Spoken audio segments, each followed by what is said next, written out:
Ayan guys, ang laki ng kalabaw ni ni Lolo. Ayan. Yung bahay nila guys doon. Yun. Buntis ata itong kalabaw na to kasi ang laki ng tiyan eh. Grabe, ang laki ng kalabaw na to. First time ko ito nakita dito kasi meron naman dito ako nakikita pero maliit naman siya. Hindi naman siya ganito kalaki. Tapos yan sila, nagtatay sila ng mismong susutin nilang sweater, yung mga ganyan ba. Ayan. Yan.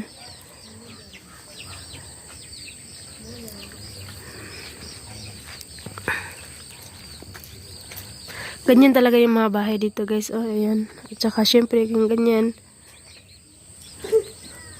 Yung dingding nila guys, pinapahinan lang nila yan ng lupa. Tapos, minimix ng ng pupo ng kalabaw. Kaso nga lang, pag umulan, matitibag talaga siya yung mga ganyan. Nakikita nyo? Nagano siya, kung sa Bisaya, nagliki-liki ba? Ganyan talaga kapag umulan. Yan guys, ayarin. Hi guys! Welcome back to my channel! Yung mga kahoy na mga ganyan guys. Talagang inaano nila yan. Ayun, mga ng mais, tangkay ng mga mais. Diyan nila nilagay kasi binibila nila sa sikat ng araw. Yung bata kanina guys, pabili ako ng gulay. Kasi walang may patatas kami. Tapos yung gulay na lulutuin ba, yung imimig sa patatas, wala. So pabili ako nito. Alam ko magkano to guys, dear kilo daw. Magkano ba yung dear kilo? Arin, come here, motor ayo. Their kilo daw is 190 rupees. So may 10 rupees pang natira. So binigay ko na lang sa bata kasi humingi ako ng tulong na bumili niya to. Malayo kasi yung tindahan na yun guys, doon sa may dulo na yun. Tapos kaya ako andito guys kasi hinatid ko sa Eman sa school. Pinasakay ko muna siya sa bus. Tapos kasi ayaw pumasok na Eman sa school. Grabe yung iyak niya guys, sa totoo lang. Ayan, dito may mga kalabaw sila at kambing.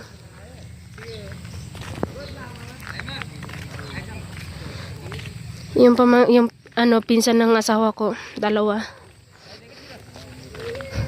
Mag-ano na sila, harvest na ng palay.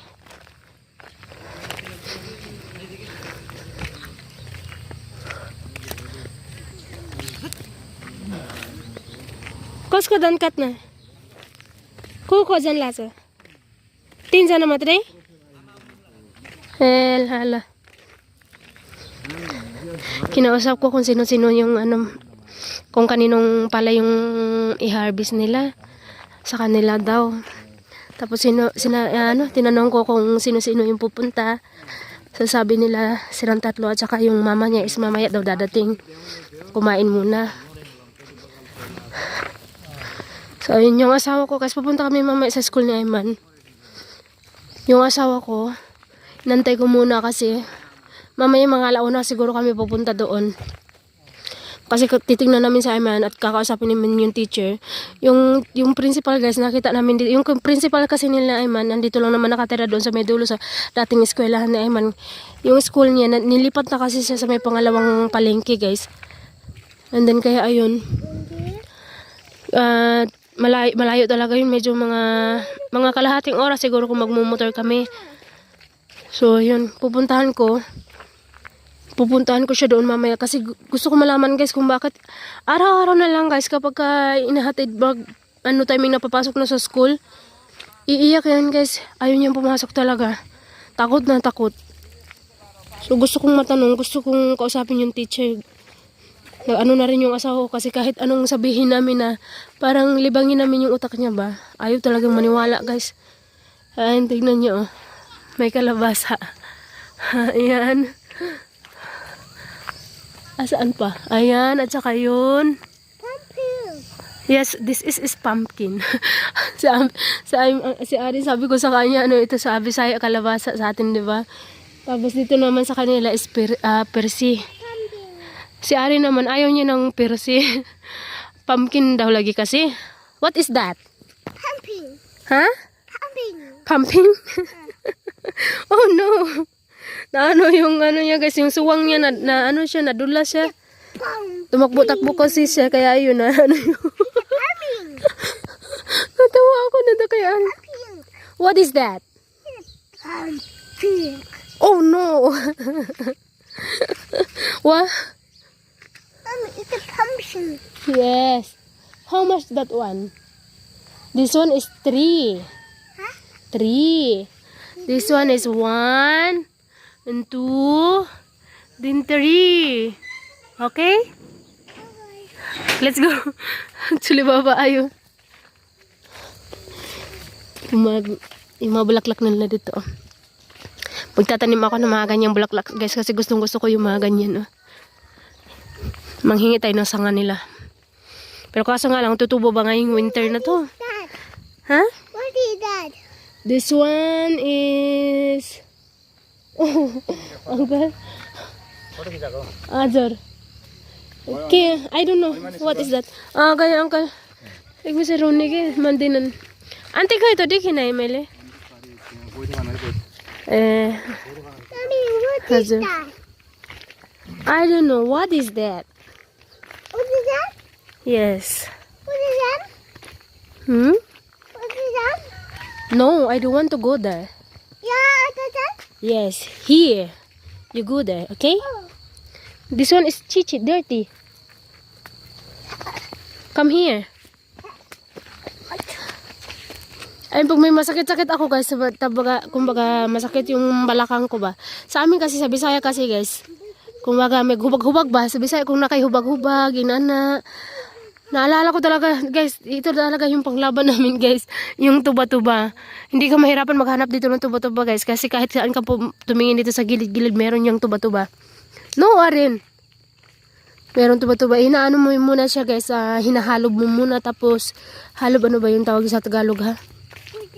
Kung sa Bisaya, ihalob sa kauman. Ibutang ni mo, samtang init pa, ibutang ni mo siya sa imuhang naghubag nga. Nga kunwari kamot, inana ba, diba?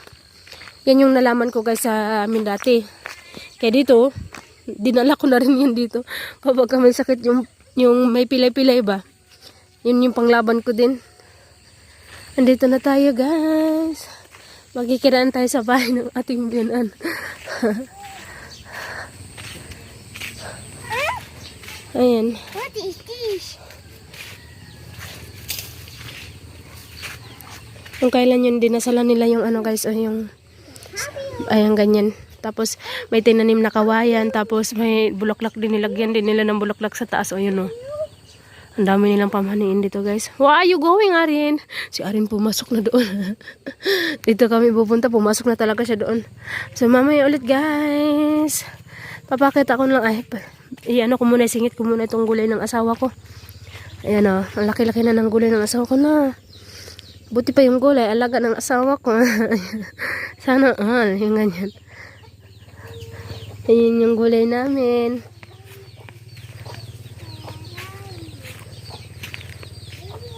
At saka, ito yung daniya. Alo, wow, ang daniya, nag-ano na siya ng dahon eh.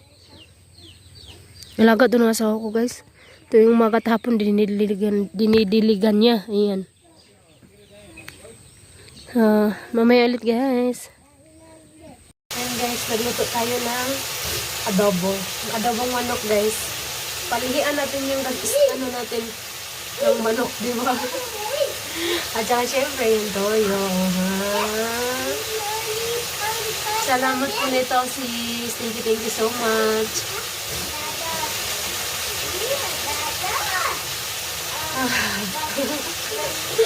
Rasang Pinos guys. Ano ba nga dito? Ramdam mo yung aamoy nitong toyo. Ano, parang nasa Pinas ka na. Wala, naiyak-iyak ako ay. Salamat.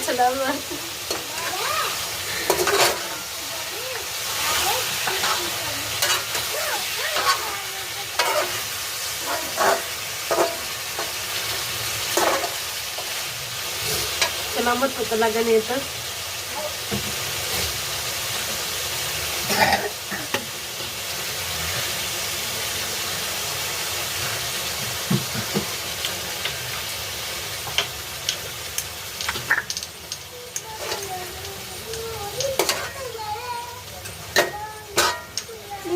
It's in the Yeah. Wow. Grabe, ang saya ko. Nakikita na dahil ano siya, adobo siya guys.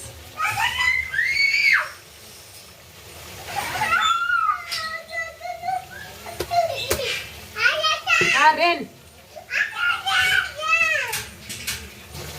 Masaya talaga ako nito eh. Hindi ko ma-imagine na sa wakas, nakaano na ako ng toyo ng Pinas. Tagal kong pinangarap din to eh. Pero yung lalong pinapangarap ko talaga na maano ko yung daing talaga guys. At saka syempre yung haplas, sa dalawa lang yun sapat na ako guys.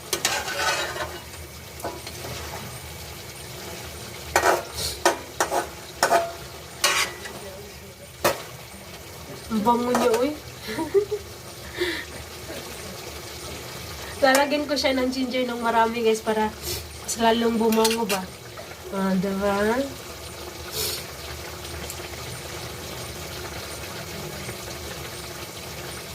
Maraming salamat po talaga na ito si Stinky. Thank you so much talaga. At saka nakaluto tayo na ito. Ayun So, lutuin ko yun hanggang bukas na namin yan guys.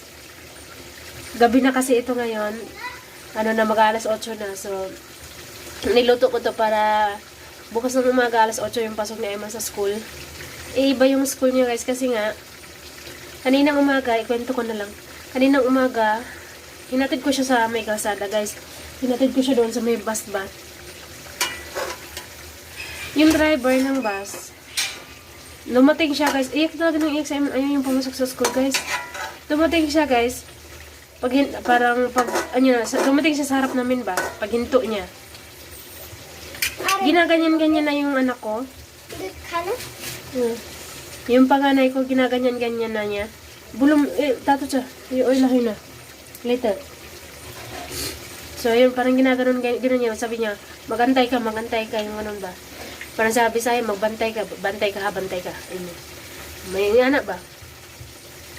So, ano ako guys, parang doon pa lang na ano na ako, pero nakaano na ako dun sa mukha ko, hindi na maano yung mukha ko talaga kasi nakaganyan, hindi para dito pa yung ganyan, parang na ano ba, hindi ako sanay yung ganun ba. So lumipot na kami sa pintuan, papasok na kami sa pintuan, ano tawag dito na kinuha niya, tinanong ko yung driver na ano bang problema kung bakit tuwing papasok sa school yung bata ayaw niyang pumasok, umiiyak siya. Sasabi niya, di daw niya daw alam.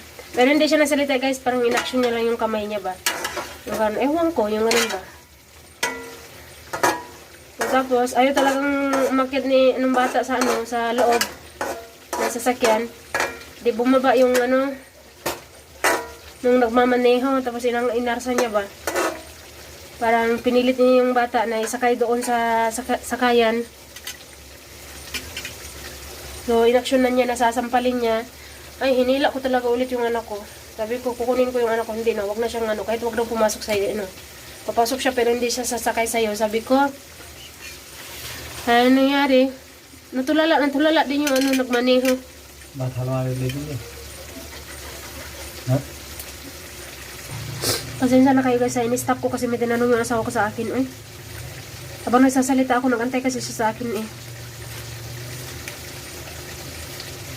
Saka ayun nga guys, parang doon pa lang talaga guys yun sa aksyon niya, kahihinto niyo pa lang sa harapan namin guys. Ginanonan niya na yung bata. Tapos syempre, sino pa naman yung natatakot? Sino ba naman yung hindi matakot ba? Tapos hindi ko alam kung sinasaktan ba or baka sinampal nga din talaga kasi nga pag dumating na talaga, ayaw niya talaga sumakay doon Pinipilit ko lang nung kailan yun, pinipilit ko lang talaga guys. Tapos nagsabi yung sa akin, tinanong ko siya, ano nangyari, bakit natatakot yung bata na sumakay sa iyo? Sabi niya, yung ganun ba? Sabi niya, ganun. Yung ganun, sabi niya lang kayong ganun. Sabi niya lang yung ganun. So, ayun nga. Tapos pinasakay ko na yung bata. Parang nag-alalay ako sa kanya ba, nakahawak ko sa kami ni Ayman. Para isakay siya sa loob. Grabe yung iyak niya talaga guys, ayaw niyang pumasok. Eh di yung ginawa ng driver, lumabas siya guys, parang parang astig yung ganun ba. Parang astig yung dating ba para sa akin. Yung bumaba nga siya, binuhat niya yung bata. Sa hindi niya pa nahawakan yung bata dito, ginanunan niya na yung parang gaganyanin niya sana yung mukha ba, yung ganun. O yung bibig ba, kasi dito kasi mahilig talaga pag umiiyak yung mahilig silang na ganyan-ganyan. Ewan ko guys kung seryoso ba yung driver na yung ginanon niya yung bata o joke-joke ba lang yun. Pero para sa akin hindi yung joke-joke guys. Para sa akin ano na yun, normal, personal, parang ano na yun ba. Parang hindi maganda para sa akin. So, yun nga, pagkatapos yung ginanunan, binuhat niya, hinawakan niya dito, tapos parang isinilid niya sa, ano ba, sa loob ng pintuan ng bus. Tapos yung bata naman, grabe yung hawak sa bakal. Ayaw niya talagang pumasok.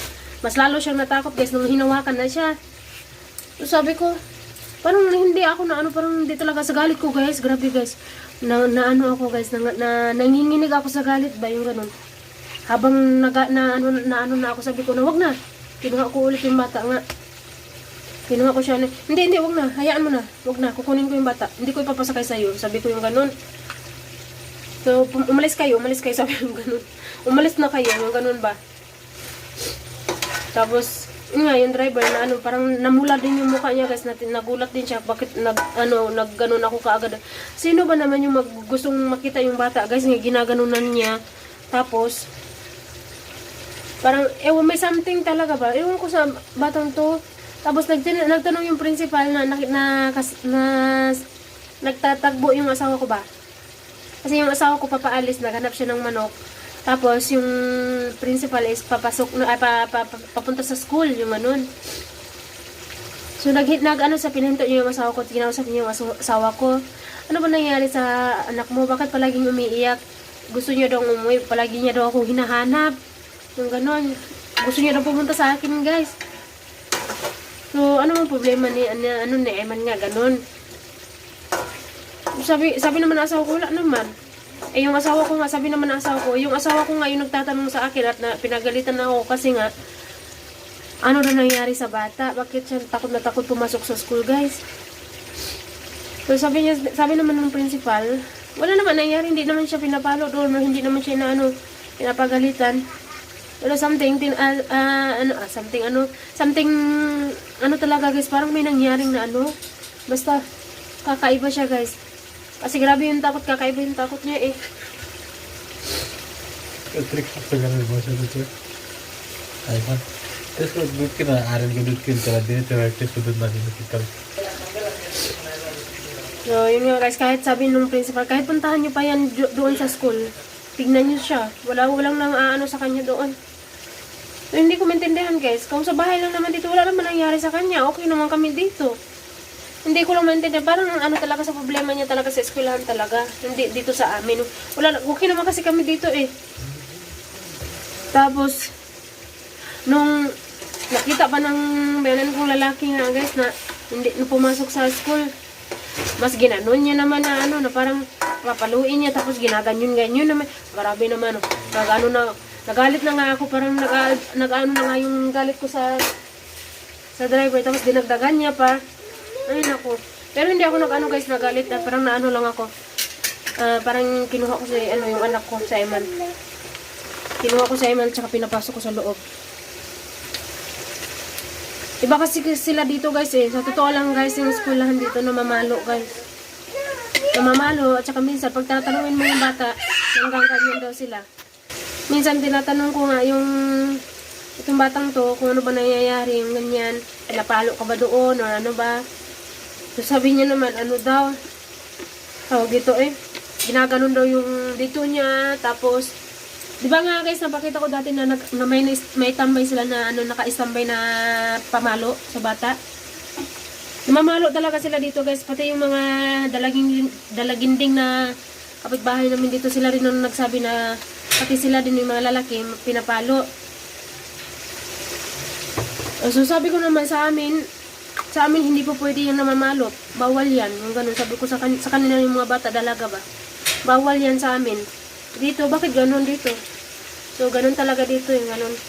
Uy, naku, hindi po pwede yan sa amin sa Pilipinas. Sabi ko yung ganun. Hindi naman naman talaga yan.